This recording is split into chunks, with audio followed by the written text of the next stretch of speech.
Another really practical question for you. What role should the church play in my life? So we always talk about God as our father and the church as our mother.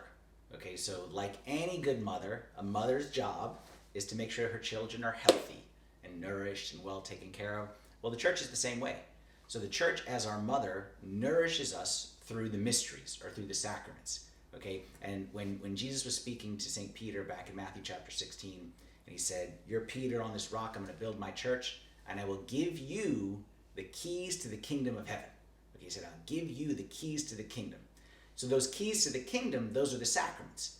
Those are the means by which the church has been given these keys, these mysteries, and when the church gives them to us, we participate in eternity, in God's life himself. So like, for example, every mother, okay, gives birth to a child. So the church gives birth to us spiritually through the sacrament of baptism. Every mother, okay, feeds her child. So the church feeds us through the sacrament of the Eucharist.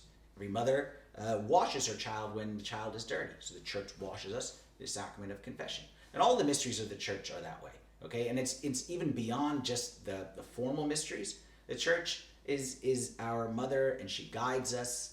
Okay, we have through the church we have like guidance through our fathers of confession. We always talk about how we are priests. We're not just preachers. We're fathers. Okay, there's an intimate relationship right there. And also the church gives us, just as a mother, a communal relationship with brothers and sisters as well. It makes us part of a family.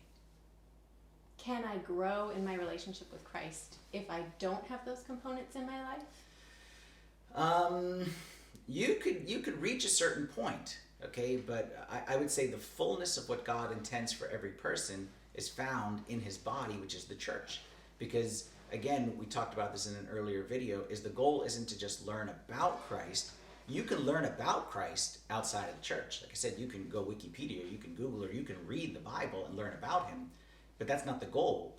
Participating in his life, that happens through the body of Christ, which is the church. I remember St. Paul says in Ephesians chapter 2 that you are no longer strangers, no longer foreigners, but you are members of the household of God. Okay, that's our ultimate, our identity in life is members of the household of God, and we realize that identity through the church.